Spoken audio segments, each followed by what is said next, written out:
दंडवत प्रणाम. मी सतीश दादा गुरु भोजराज बाबाजी अमृते श्री गोपालकृष्ण मंदिर मानवर रेशीम तामसा तालुका हदगाव जिल्हा नांदेड. प्रथम त्या मार्गाचे अधिकारण दत्तात्रय प्रभूंच्या श्री चरणी साष्टांग प्रणिपात करतो. साधनदाता सर्वज्ञ श्री चक्रधर स्वामी स्वामींच्याही चरणी विनम्र अभिवादन करतो. कैवल्यवासी गुरुमाता तपस्विनी भामाताईजी अमृते संस्थापक श्री गोपालकृष्ण मंदिर मानवर रेशीम तामसा ताईंची अंतःकरणामध्ये आठवण करतो. विद्या गुरुवरी आदरणीय तळगाव निवासी बाबांना दंडवत प्रणाम. आदरणीय श्रद्धेय गुरुवरी तामसा निवासी दादांनाही दंडवत प्रणाम. दत्तकवच महाभाष्य ग्रंथाचे लेखक आदरणीय श्रद्धेय चिंतनजनक बाबांना दंडवत प्रणाम. श्री गोविंद गुरुकुल महानवाश्रम भाणखेडी, जिथून आपली पोथी ऑनलाईन प्रसारित होते आहे, आश्रमाचे संचालक कविश्वर कुलाचार्य कारंजेकर बाबांना दंडवत प्रणाम. अमृत प्रवर्तक या ग्रुपमध्ये सहभागी असलेल्या सर्व अच्युत गोत्र्यासी दंडवत प्रणाम. आणि अमृत प्रवर्तक या ग्रुपमधून अनेक ग्रुपमध्ये श्रवण करत असलेल्या सर्व अच्युत गोत्र्यासी दंडवत प्रणाम.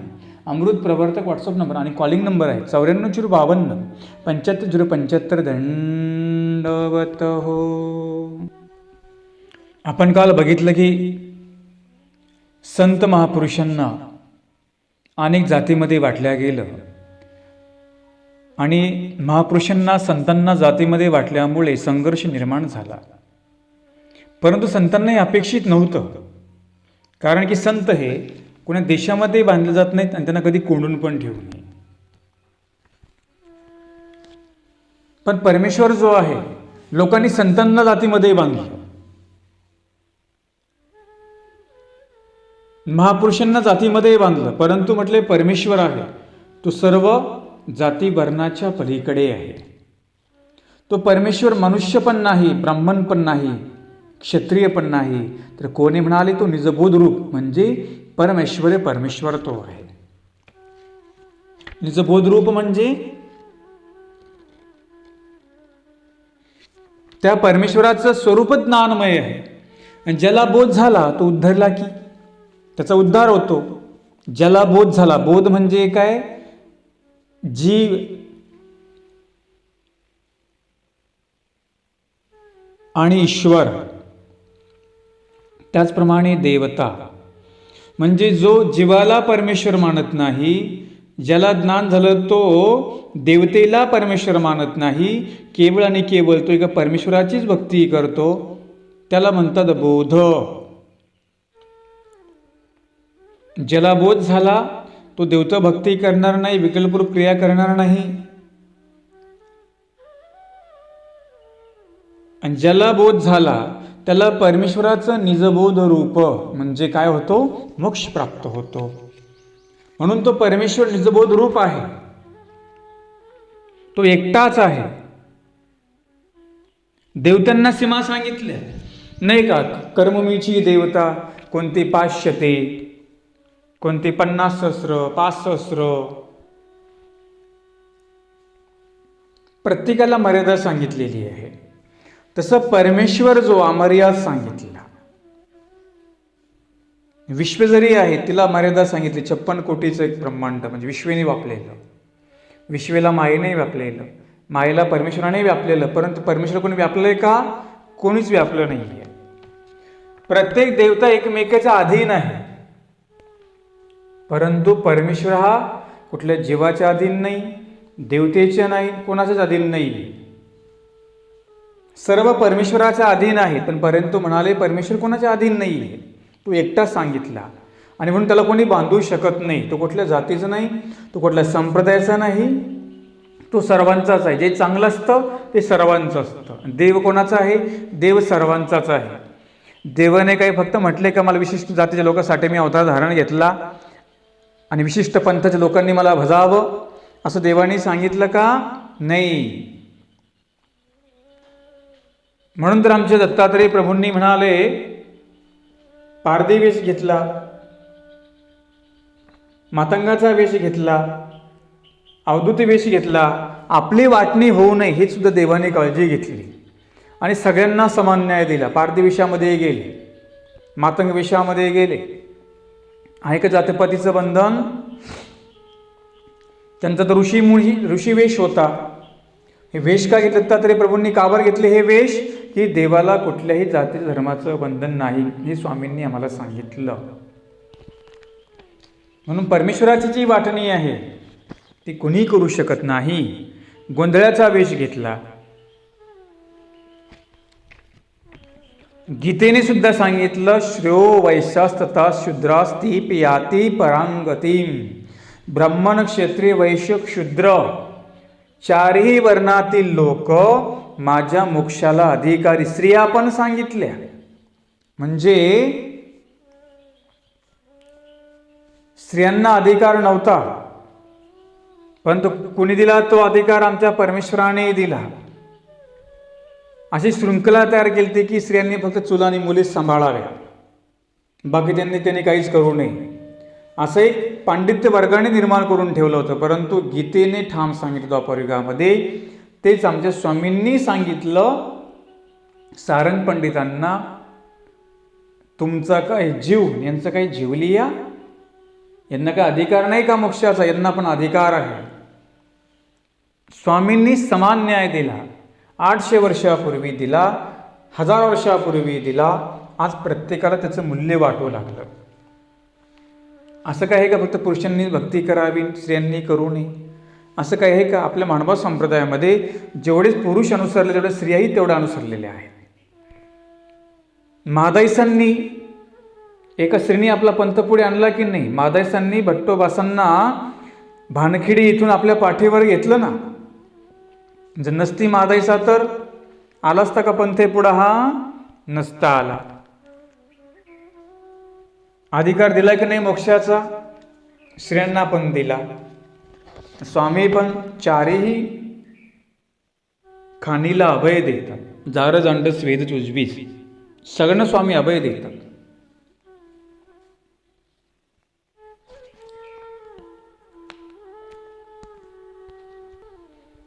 जार म्हणजे जारातून आलेले, अंड्यातून निर्माण झालेले, उद्भिद जमिनीतून आलेले, स्त्रीत म्हणजे घामातून आलेले, जेवढे काही आहेत सगळ्यांना अभय द्यायला सांगितलं. मनुष्याला अभय द्यायला सांगितलं. म्हणजे काही प्राणी वगैरे जे आहेत त्यांना सुद्धा स्वामींनी अभय द्यायला सांगितलं.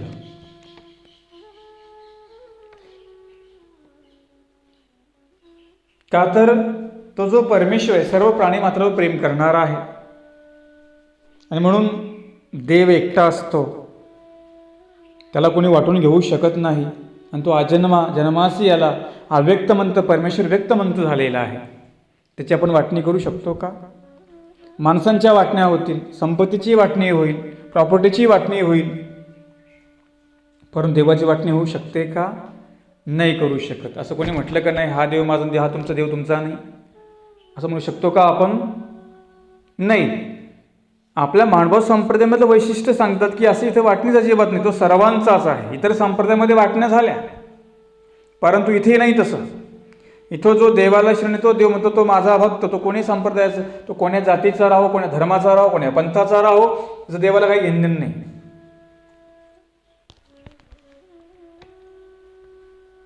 म्हणून तो निजभूत रूप असलेला परमेश्वर तो जर आपल्याला प्राप्त करायचा तर आपण सुद्धा कुठल्या जातीपातीचं बंधन लावू नये. सर्व धर्म आपण त्याग करू शकतो, सर्व झुगारून आपण इकडे येऊ शकतो आणि आपलं आपण कल्याण करू शकतो. म्हणून विचार कर. ज्यांना अनेकांना संभ्रम येतो का आम्हाला जमतं की नाही? देव तुमचा सगळ्यांचा आहे, फक्त ती बंधनं जी काही असतात ती पाळायची, नियमांचं पालन करायचं असतं. देव तुमचाच आहे, लक्षामध्ये ठेवा. आणि अजून म्हटले परमेश्वर कसा आहे? काय परमेश्वर फक्त प्राणी मात्र प्रेम करतात काय? कर्मपाश प्रपंचकम. कर्मपाश प्रपंचकम म्हणजे शेकडो अशा पाशांचे, कर्मांचे सर्व जीवांना बंधन लागलेले आहे, नाही का? अनंता सृष्टीची, अनंता जन्मीची कर्मे आपण जोडून ठेवली. आपण म्हणतो ना, माझ्या अनंता जन्मीच्या अनंत कर्मांचा नाश करावा, माझ्या सकळ दोषांचा प्रसव मोडावा. अनेक जन्मामध्ये दोष केले, एका जन्मात अनेक दोष केले, किंवा एका जन्मात अनेक पाप केले, किंवा असे अनंत जन्मी अनंत पापे केली, अनंत दोष केले, त्याचा सुद्धा म्हटले परमेश्वर या जीवाला तिथूनही मुक्त करतात, कर्मपाशापासून मुक्त करतात. जे का आशा पाशांचे प्रपंचाची बंधनं लागली ते सुद्धा परमेश्वर मुक्त करतात. सर्व जीव हे बंधनाने बांधला गेलेले आहेत. अनेक देवतेचे कर्म याने केले या जीवाने. शारीरिक कर्म केली, देवतेची कर्म केली, अनेक देवतांची फळं जोडून ठेवली, अनेक क्रिया याने केल्या.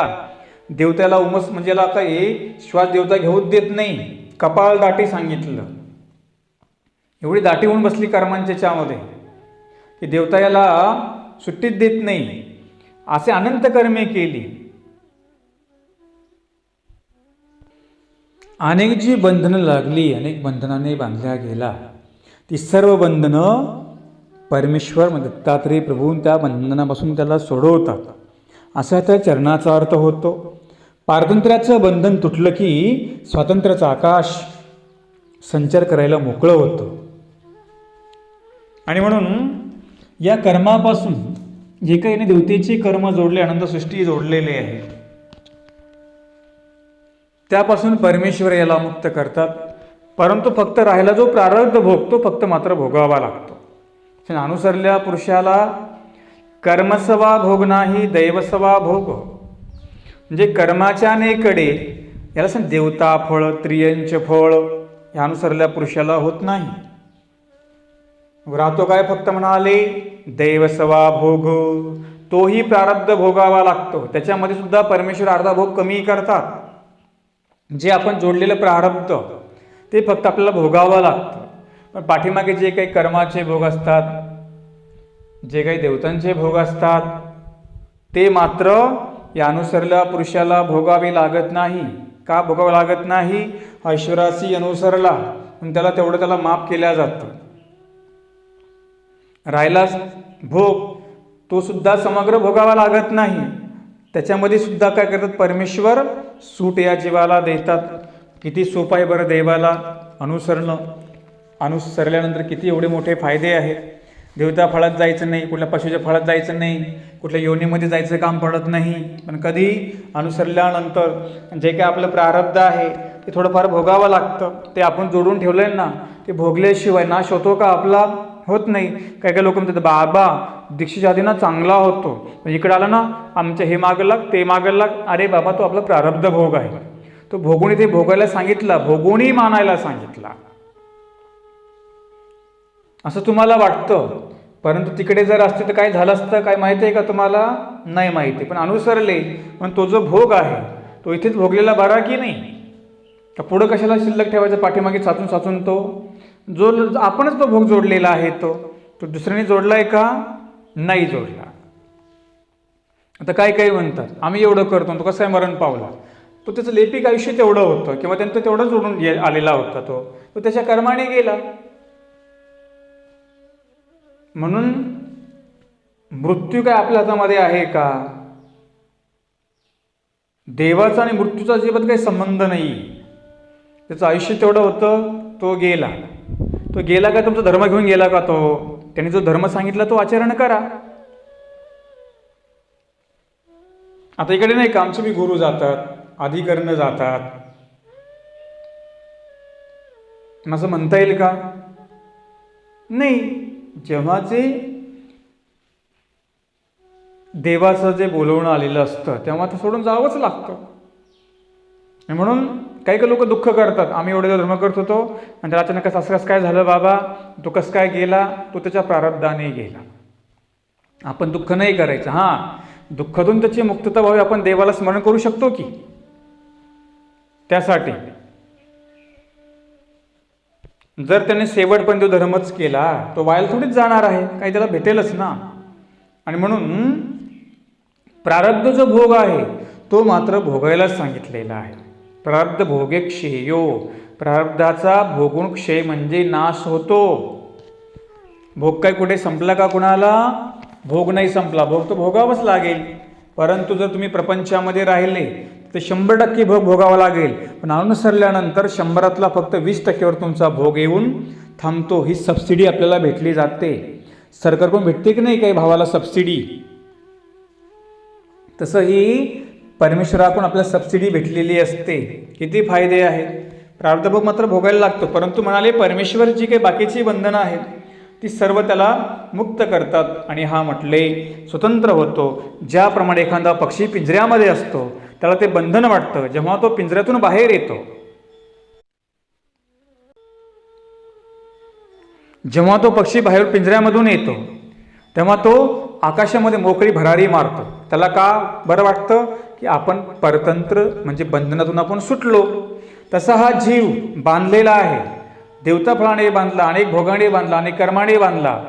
आणि मग या जीवाची परमेश्वर दत्तात्रय महाराज मुक्तता करतात आणि मोकळा होतो. मोकळा म्हणजे काय, आपण पाठीमागं बघितलं, मोक्ष म्हणजे मोकळं होणे. आणि हा ईश्वरीचा आनंद घेतो. तसं जो संबंधाचा त्याग करतो, घरादाराचा त्याग करतो, तो मोकळा होतो की नाही इकडे काही प्राप्त करण्यासाठी?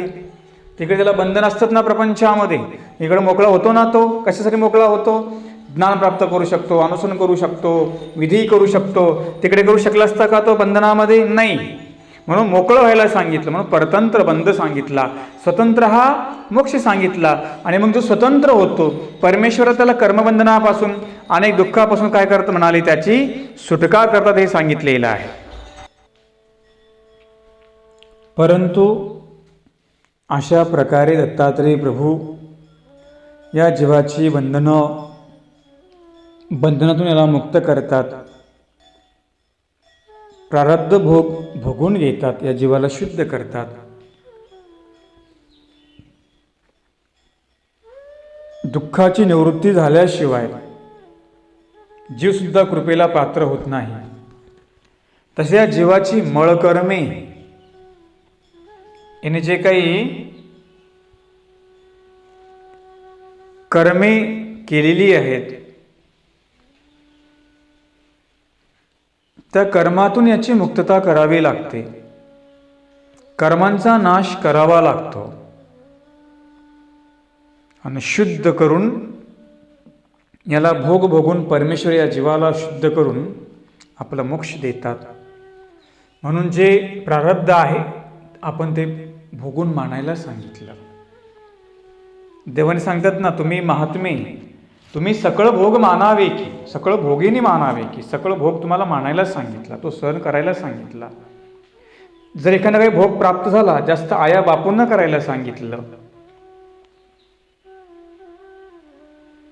जो भोग झाला तो त्रास सहन करायला सांगितला. तिथे तुमचा काय होईल, तुमच्यामध्ये शुद्धपणा निर्माण होईल. भोगाचा नाश करायला सांगितला. आपल्या पायामध्ये काटा असतो, आपण तो काटा पायामध्ये ठेवतो का हो? नाही, आपण त्याला काढतो का नाही काट्याने, बरोबर. तसा दुःखाने जो भोग नासायचा, हा जो भोग आहे दुःखे दुःखे नासाव ईश्वरीचा हेतू सांगितला. दुःखाने दुःख नासावं हा ईश्वरीचा हेतू आहे. म्हणून तर देवाने आपल्याला काय सांगितलं, दुःखरूप साधन विहिले. का विहिले? तर आपलं दुःख जे आपण जोडून ठेवलं ते आपल्याला भोगून मानायचं.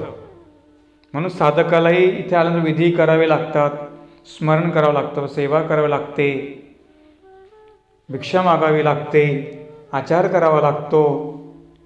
असं आहे का दे रे हाली परंगावरी? असं थोडीच आहे, त्याला आचार करावा लागतो.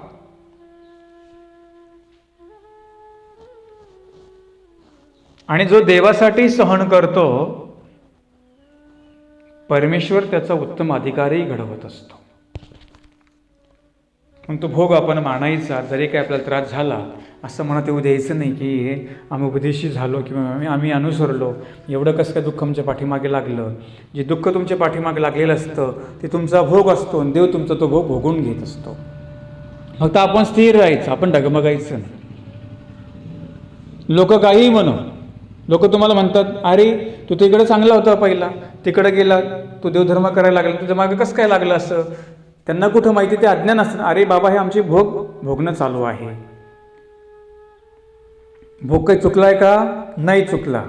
मग तो आता जे काही दुःख वाटायला आले ती भोगून आपण घ्यायची. आणि ईश्वर सज्ञान आहे ना. ईश्वर काय अज्ञान आहे का? आपण देवाला नावं ठेवतो, देवानं असं करायला पाहिजे, देवानं तसं करायला पाहिजे होतं का? आपण देवाचे मापं काढतो. देवाने का दुःख दिलं हे देवाला माहिती.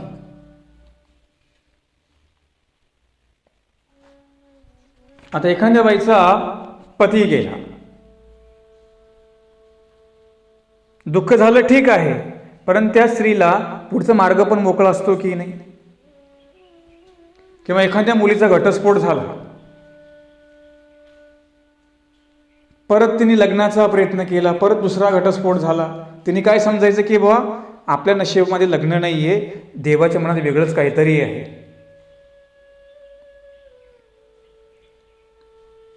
जे आपण प्रयत्न करून जे प्राप्त होत नाही त्या पाठीमागे लागायचं नाही.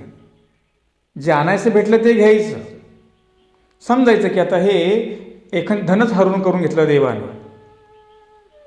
किंवा दुःख पाठीमागे दुःख येत राहिले, भोगा पाठीमागे भोगे येत राहिले. मग त्याने काय समजायचं की बाबा देवाच्या मनात आता जास्त काळ आपण प्रपंचामध्ये राहावं असं काही इच्छा नाही आहे. आपण आपला देवाचा मार्ग पकडावा. पण काय काय तसे करत नाही. एक गेला दुसरी करतील, ते पण तो गेला दुसरा करल. चालूच तर नाही प्रपंचामध्ये किती गाडगे किती मडके फोडायचे. काही काहींना हा प्रश्न पडतो. जी गोष्ट आपण जास्त करून प्रयत्न करून प्राप्त होत नाही त्या पाठीमागे लागायचं नाही. तर काही काही नाही का, एक नवरा गेला दुसरा करतात, लगेच दुसरा गेला लगेच तिसरा करतात. त्यांचं चालूच राहते शृंखला ती. पण समजून नाही घेणार की बा हे दुःख आपल्या वाट्याला आलं तर आपण कशाला त्यामध्ये पुन्हा पडावं. असं काही नाही. प्रपंचच केला पाहिजे का परमार्थ इकडे करावा लागतो. तिकडे की दुःख तुम्हाला भोगावं लागतं.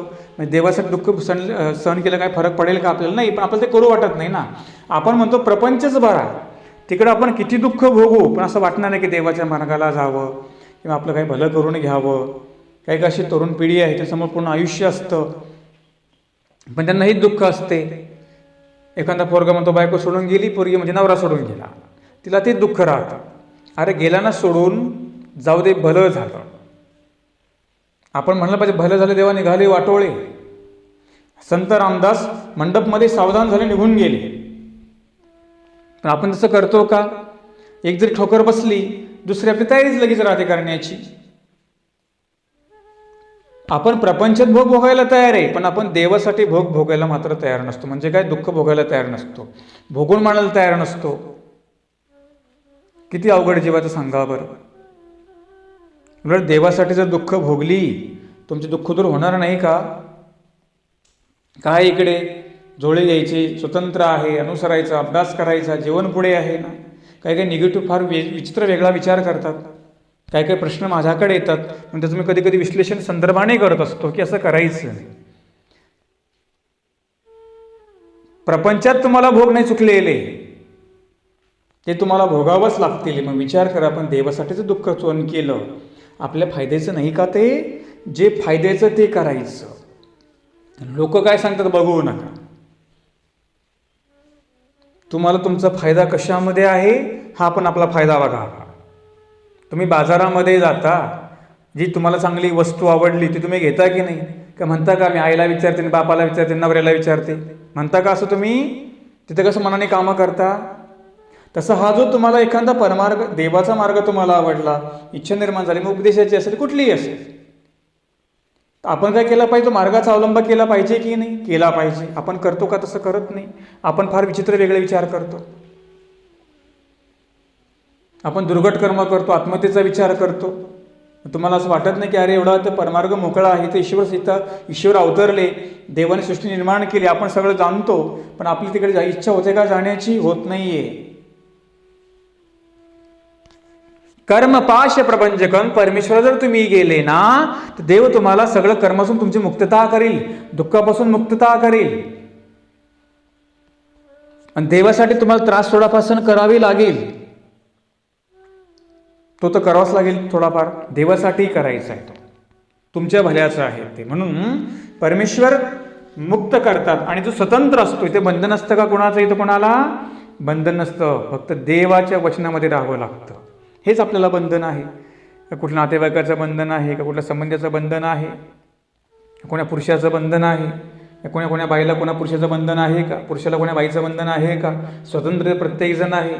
देवधर्म करायचा, स्मरण करायचं, देवेश्वर अर्पण करायचं, ती देवाला काळजी, आपण काळजी नाही करायची.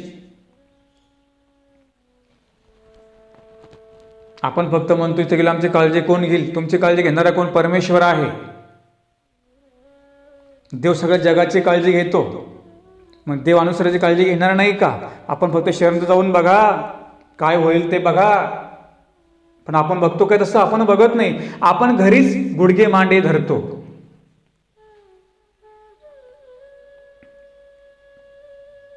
काही काही लोक भीतीपुटी प्रपंचामध्ये बसले. त्याग करायला तयार आहेत, ते त्याग करू शकतात, परंतु मग तिथं कसं होईल, असं कसं होईल. अरे जो पण तुमचा काळ तो पण राहणं मार्गामध्ये, नंतर तुम्ही तुमचं बघू शकता. तुमच्या गुरुच्या आज्ञेने तुम्ही घरी पण राहू शकता, गुरु आज्ञेने, असं काही नाही. आता ना काही काही पुरुष अनेक अनाधिकारी विचारे राहतात, देवधर्म करतात, हे करतात. ते खानदेशमध्ये नाही का बरेच अनुसरलेले घरी थांबलेले, बऱ्याच प्रांतामध्ये अशा गोष्टी आहेत. परंतु जेव्हा आपले हातपाय चालतात तो पण कमीत कमी आपण 2-4 वर्ष मार्गात मात्र राहिलं पाहिजे, थोडा आचार केला पाहिजे, ज्ञान प्राप्त केलं पाहिजे. दुःख नको वाटतं कोणाला. मग भोग तसे ठेवायचे का साचून तुमचे? तसे तुम्ही भोग साचून ठेवणार का? थोडं दुःख पण सहन करायला शिका, तर तुमचा तो भोग वेगळा होईल. नाहीतर मग तसं साचून बसेल. इथं नाही, तुम्हाला पुढे तो भोगावंच लागणार आहे. मग आता भोगायला चांगला नाही का? तो चांगला आहे. आणि म्हणून अशा प्रकारे भोगक्षेयो नाश होतो, देव कर्मांचा नाश करतो, असे दत्तात्रय प्रभू म्हणाले. कर्मपाश प्रपंचकम, त्याला कर्मपाशापासून दूर करतात. कोणाला? जो ईश्वराशी अनुसरला, तो म्हटल्याप्रमाणे करतो तो, त्याला. तुम्हाला जे काही मी प्रमाणमध्ये मध्ये देतो, असे काही काही प्रश्न माझ्याकडे येतात, त्याचं उत्तर तुम्हाला मी हे प्रमाणाच्या माध्यमातून देत असतो. असं मला कोणी म्हटलं की म्हणाले अमके मला सोडलं बाबा, आता मला असंच करावं वाटतं, मला काहीतरी जीवाचं बरंच करावं वाटतं. देवाचा मार्ग मोकळा आहे ना, इथे मार्ग मोकळे आहे. ज्या मार्गात आवडल्या त्या मार्गात तुम्ही जा. ज्या संतांकडे तुम्हाला सवासावा त्यांच्या संगतीमध्ये जा. करू शकता का नाही आपण असं? तुम्ही स्वतंत्र आहे निर्णय घेण्यासाठी, पण तुमचं मन लवकर होत नाही बाहेर, किंवा आपण ठाम निर्णय घेत नाही. तो तुमचा प्रश्न आहे. देव तर तुमची वाट बघतो की नाही? देव म्हणतो कशा का परीने ये, पण ये माझ्याकडे, तुझं मी भलंच कर. अरे शेंग जर जमिनीवर पडलं तर माती घेऊन उठतं, माती घेऊन. मग आपण जर एवढं जन्म जर देवाला आपण व्हायला जाणार आहे का? पण आपण देवाच्या पदरात पडतच नाही. नको वाटतं त्या देवाच्या भानगडीमध्ये, लांब लांब राहिलेलं बरं. होईल का तुमचा कर्मनाश? हसाल तुम्ही, तुमची मुक्तता होईल का तुमची? मला सांगा, होणार नाही. आणि म्हणून कर्मपाश बंधन नको, दत्तात्रय प्रभूंना शरण जावं लागेल, हे त्यांनी सांगितलं. अरे कर्म जे असतात, अहो कर्म जे असतात, तो कोणी राजा जरी असला, कोणी भिकारी जरी असला या दुनियेमध्ये, तरी आहे की नाही, राजालाही भोग भोगावंच लागतो, भिकाऱ्यालाही भोग भोगावंच लागतो. चुकलंय का कोणाला चुकलंय का कोणाला नाही चुकलेलं ते. परंतु एकच असा परमेश्वर आहे की तो आपले दुःख दूर करतो. कुठली देवता करेल का, कुठला जीव करेल का? परमेश्वर फक्त करणार. म्हणून म्हटले का मी, कोई लाख करे चतुराई रे, कर्म का लेख मिटे नारे भाई, कर्म का लेख मिटे नारे भाई. अपना सोचा कभी न होता, भाग्य करे सो होए, भाग्य करे सो होए. चाहे वो राजा चाहे भिखारी, चाहे वो राजा चाहे वो भिखारी, ठोकर सभी ने खाई रे, कर्म का लेख मिटे नारे भाई. कोई लाख करे चतुराई रे, कर्म का लेख मिटे नारे भाई, कर्म का लेख मिटे नारे भाई. इस दुनिया में भाग्य के आगे चले ना किसी का उपाय, चले ना किसी का उपाय. कागज हो तो सब कोई बाँचे, कर्म न बाचा जाए, कर्म का लेख मिटे नारे भाई. कोई लाख करे चतुराई रे, कर्म का लेख मिटे नारे भाई.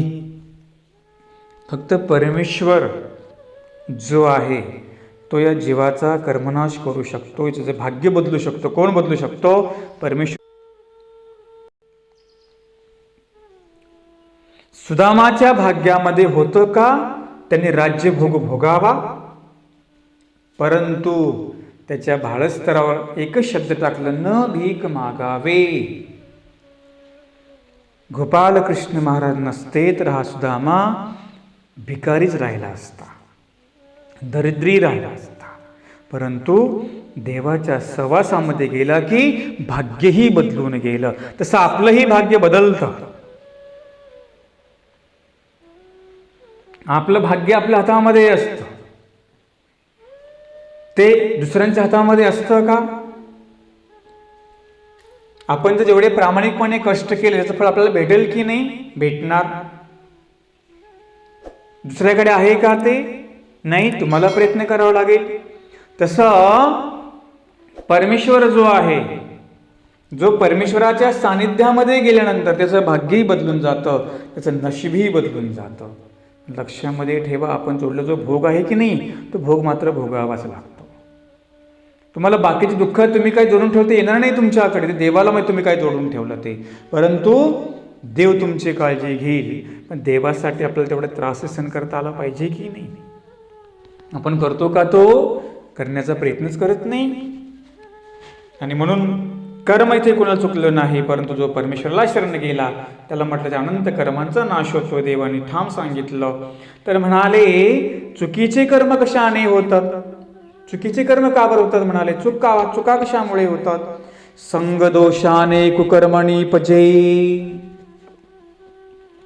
तर म्हटले हा जीव चुकीचे कर्म कुणामुळे करतो? संगाने कर्मणी पजे.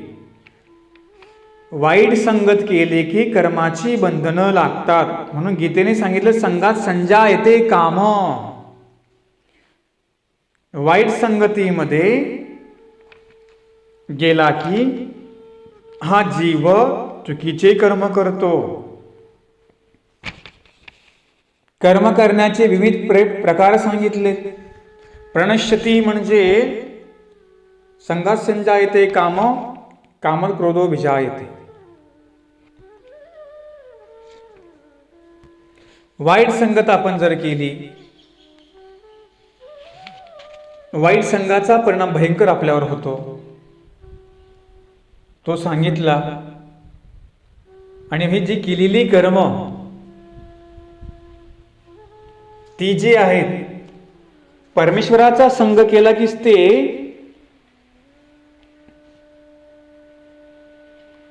आपल्याला फेडता येणार. कुसंगाचा संसर्ग झाला की जीव अधोमतीच्या उताराला लागतो आणि जीवाला त्याचा प्रचंड उपद्रव होतो. एखादा जीव आहे कुसंगती संगदोषेन, कुसंगतीमध्ये गेला की साधू सुद्धा विकरतो.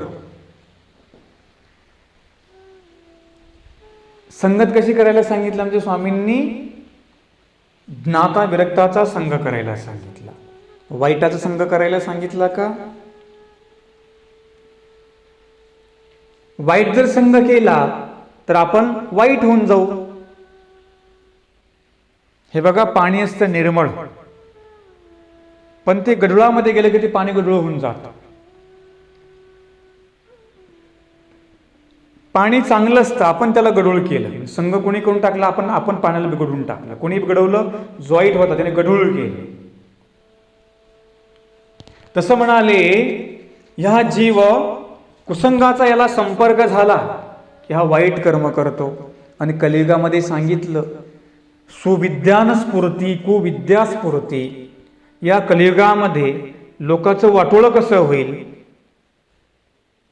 हे लवकर पाहिलं जातं. किंवा आपला शेजारी असतो त्याचं वाटोळं लवकर कधी होईल हे बघितलं जातं. किंवा आपल्या जो आपण संगतीमध्येच असतो त्याचं वाटोळं कधी होईल आपण असा विचार करतो. का तर वाईट प्रवृत्ती लवकर निर्माण होते, चांगली प्रवृत्ती लवकर निर्माण होईल का? नाही. आहेत का कुठे शाळा? दारू पिण्याची शाळा आहे, बिडी ओढण्याची शाळा आहे, मद्यपान प्रशन करण्याची शाळा आहे. शिव्या देण्याची शाळा आहे का कुठे? नाही. कुठे शिकलो आपण? सगळं वाईट आपल्यामध्येच आहे. आणि त्या कलियुगामध्ये सांगितलं तर या युगामध्ये तर म्हणाले लवकर कोणाला काही स्फुरणारच नाही. आपण असं म्हणतो का एखाद्या माझ्यासोबतचा तो मोठा होता, आपण पण त्याचा हात धरून मोठं होऊ, असं म्हणतो का आपण? नाही. तो वर चाललाय, त्याचं टंगडं खाली मी कसं खेचून त्याला खाली कसा पाडू, आपण हा विचार मात्र बरोबर करतो की नाही असा विचार आपण बरोबर? ही कुसंगती आहे. जो कुसंगतीमध्ये राहिला त्या जीवाला त्याचा प्रचंड उपद्रव होतो. कुणाला? एक चांगला होता पण वाईट संगतीमध्ये गेला.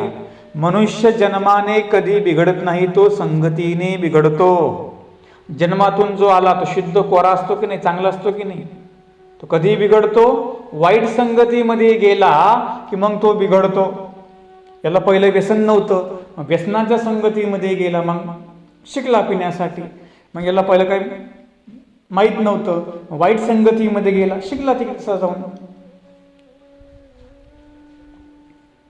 आणि हा उपद्रव आपल्याला होतो. कोणा वाईट संगतीने आपल्याला उपद्रव होतो. मग स्वामी सुद्धा सांगतात की, स्वामी काय म्हणतात, ज्यापासून आपल्याला उपद्रव उठतो तयाचा संबंध कीजे. म्हणजे जे आपल्याला उपद्रव देतात किंवा जी उपद्रवी आहेत, जी कुसंस्काराची आहेत, कुविचारांची आहेत, साधकाने त्याचा कधीही संग करू नये. त्याचा नामधारक जो आहे त्याने सुद्धा प्रपंचामध्ये राहताना चांगल्यांची संगत करावी, धर्मवान व्यक्तीची संगत करावी, वाईट मित्रांची संगत करू नये. जो बुद्धिशी वर्ग आहे, काही प्रपंच चांगले पण माणसं असतातच की, ते शोधावे लागतात. चांगले माणसं नाही का प्रपंचामध्ये? सगळं वाईटच आहेत का? 90% वाईट सांगितले, 10% चांगले सांगितले, पण ते शोधायला सांगितले. चांगली माणसं कुठे? ती शोधा म्हणजे सापडेल.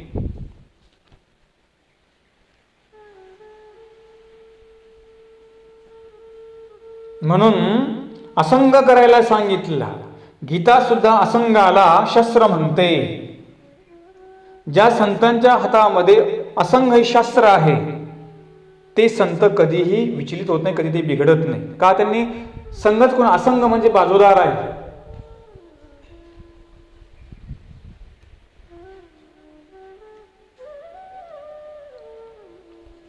संतांच्या हातामध्ये असंग एक शास्त्र असं आहे की ते वाईट गोष्टीपासून लांब राहिले.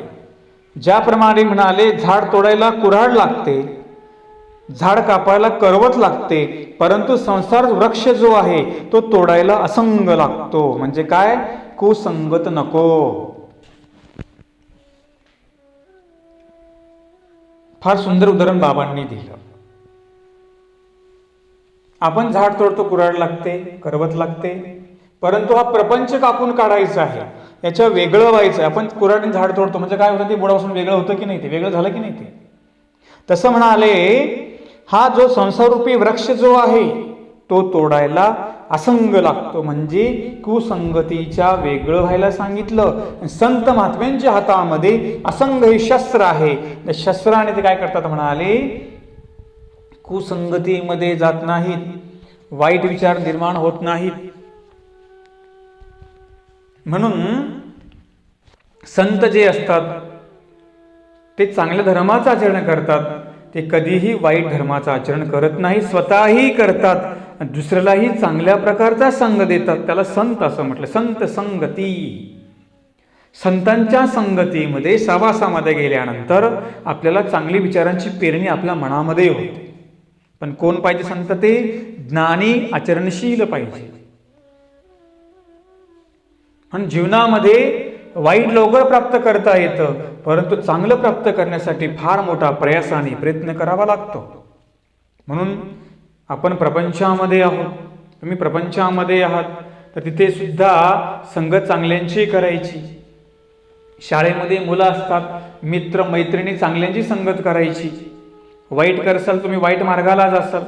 एखादा लफंडर आहे, वाईट प्रवृत्तीचा आहे, पण हा चांगला गेला वाईट प्रवृत्तीमध्ये, तर काय करून टाकेल? हा सुद्धा त्याला मोस्ट वॉन्टेड करून टाकतो. बाबांनी फार सुंदर एक ओवी सांगितली प्राश्चित्यामध्ये. बाबांनी लिहिले बघा, 101 ओवीचं प्राश्चित नावाचं एक पुस्तक आहे, सुद्धा तुम्ही दररोज घरी करत जा.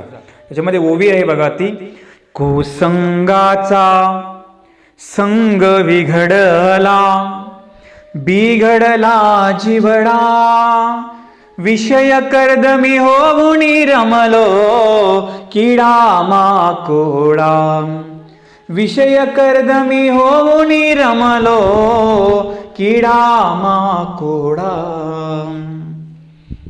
कुसंगाचा संग बिघडला म्हणजे ते म्हणतात की कुसंगताच्या संगतीमध्ये गेल्यानंतर माझा जो मी चांगलं जे होतो ते माझं आचरण बिघडलं आणि मी कुठे गेलो म्हणाले, विषय कर्दमी होऊन रमलो, किडा माकोडा. मी विषय कर्दम म्हणजे विषयाच्या त्या मोहामध्ये फसलो. कर्दम म्हणजे चिखल, विषयाच्या चिखलामध्ये फसलो, विषयामध्ये रमलो आणि मी तिथे किडे माकोड्याप्रमाणे म्हटले होऊन रमलो त्या प्रपंचामध्ये. तुम्ही शेण पाहिलं असेल, त्या शेणामध्ये आळ्या असतात. आळ्या झाल्यानंतर त्या आळीत बाहेर पडते का शेणाच्या? नाही पडत. तिला तेच बरं वाटतं शेण, ते घाण असतं तिथे सगळं. पण ते किडे माकोडे काय करतात, तिथेच होऊन रमतात त्या शेणामध्ये. किंवा कुठे काही घाण असते, त्या घाणीमध्ये किडे माकोडे रमतात की नाही? शेण घाण म्हणजे तिथे ते रमतात. तसं जे शेण सांगितलं ते तर म्हणाले आरोग्यदृष्टी उपयुक्त आहे नाही का. पूर्वीच्या काळी सडा संपादन करायचे, आता आपण शेणाने सारवतो, तिथे म्हटलं कुठल्या प्रकारचा बाधा होत नाही. परंतु मुद्दा सांगायचा की मला शेण मी घाण्यासाठी म्हटलं की तिथले जे किडे असतात की नाही तिथेच रमतात की त्या शेणामध्ये, येण्यासाठी घाण म्हटलेलं आहे. तर शेण जे आहे ते सारवण्यासाठी त्याच्या पहिल्या गवऱ्या करायचे लोक. आता गुरढोरं कमी झाले पण खेड्यामध्ये ती पद्धत आहे. पूर्वी जे स्वयंपाक होते ते गौरीवरच व्हायची नाही का. स्वामींच्या काळामध्ये विसदया सेनी लावेती शब्द येतो पूजासरामध्ये, म्हणजे बाईसा ती गौरी रात्री दुपद ठेवायच्या, तो विस्तू सकाळपर्यंत प्रफुल्लित राहायचा आणि मग त्याने चूल पेटवायच्या, शब्द येतो. शेणे फार उपयोगी जाणारी वस्तू आहे, पण त्यातले जे किडे असतात, किडे तिथे रमतात की नाही हा मुद्दा तुम्हाला आम्ही सांगितलेला आहे. म्हणून अशा प्रकारे हा जीव विषयामध्ये फसला, विकारामध्ये फसला, विकल्पामध्ये फसला, देवतामध्ये फसला, संगतीने बिघडला आणि एवढं देवाने दिलेलं चांगलं जीवन त्याचं या मनुष्याने गटार करून घेतलं. सगळा वाईट कचरा भरला, वाईट पितो, वाईट खातो, वाईट वागतो, वाईट राहतो, वाईट कृती करतो. आणि त्यात हे कलियुग, इथे तर सगळं वाईटच वाईट आहे. कली म्हणजे आकर्षिले, सत्व धर्म सगळ्या गोष्टींना इथे आकर्ष बसला म्हणून कलियुग याला म्हटलेलं आहे. कली म्हणजे आकर्षिले, सत्वा ते धर्मा ते आकली. सत्व पुरुषामध्ये आता पहिल्यासारखं राहिलं नाही. पूर्वी लोक किती सत्वस्थ होते, आता राहिले का तसे? आता काय म्हटलं की लगेच रागवतात. धर्मा ते, धर्माला पण आकर्ष बसला म्हणजे धर्म पण लोप पावत चाललेला आहे. आता तुम्ही गावागावामध्ये पाहता मंदिरं बांधली, त्या मंदिरात माणसं आहेत का? माणसं कुठे दिसायला लागली? आता मदिरेमध्ये दिसायला लागली. मंदिरं ओसाड पडली आणि आता मदिरा फुल झाल्या. पूर्वीच्या काळी मंदिरं फुल होती आणि मदिरेत लोक जातच नव्हते. आता सगळं चित्र बदललं. पूर्वीचा आमचा मुलगा, लहान मुलगा दिवा घेऊन मंदिरामध्ये जायचा, आता आमचा मुलगा कुठे जातो? मदिरेकडे जातो. आणि गर्दी कुठं वाढली आता? कीर्तनामध्ये गर्दी आहे का? प्रवचनामध्ये गर्दी आहे का? निरूपणामध्ये गर्दी आहे का? अजिबात नाही. पण एखादं काही मनोरंजन येऊ द्या, पहा कशी गर्दी असते. म्हणजे काय? लोकांना धार्मिकता नको. आता धार्मिकता लोकांची कमीच झाली. लोकांना धार्मिकता नकोच वाटते. परंतु विचार करा, ही धार्मिकता तुम्हाला जीवनामध्ये फार महत्वाची आहे. ही धार्मिकता, संतांचा सहवास, ईश्वरीचा मार्ग तुम्हाला वाईट कृतीकडे जाऊ देत नाही, वाईट दिशेला तुम्हाला जाऊ देत नाही. मग काय करावं लागेल म्हणाले? आपल्याला चांगल्याचा संग करावा लागेल. संगत हो बडो की तो बढत बढत जाए, गजमस्तक पर आजाचडी मनमाने सोफल खाए. संगत थोरांची करावी, संगत ज्ञानींची करावी, संतांची करावी. अरे जो वाईट आहे तो जर चांगल्याच्या संगतीमध्ये गेला तर तो वाल्याचा वाल्मिकी होऊन जातो. वाल्या कोळी होता की नाही, झाला की नाही वाल्मिकी. मग त्याचप्रमाणे आमच्या स्वामींच्या समासामध्ये नागदेवाचार्य गेले तर एवढे मोठे नागदेवा म्हणजे सप्तव्यसनादी नागदेवाचार्य पंथाचे आचार्य झाले. किती परिवर्तन होऊन गेलं. म्हणून तुम्ही संगत कुणाची करता हे फार महत्वाचं आहे. म्हणून आपण जीवनामध्ये वावरत असताना आपल्यापेक्षा ज्ञानी हुशार अशा संतांची आपण संगत करावी, वाईटांची संगत करू नये. आणि हे कलियुग आहे, ते लवकर प्राप्त होतं, चांगलं प्राप्त होत नाही. देव सांगतात की जो आमच्या जवळीक करेल, जो आमच्या संगतीमध्ये येईल, आम्ही त्याचा उद्धार करू. म्हणून स्वामी सांगतात की जे कुसंगती लोक आहेत, जो उपद्रव देणारे आहेत, असांच्या संगतीमध्ये राहू नका. साधकाने त्या जागेचा, त्या व्यक्तीचा तात्काळ त्याग करावा. अजून काय सांगितलं आपण ते उद्या बघूया. दंडवत प्रणाम.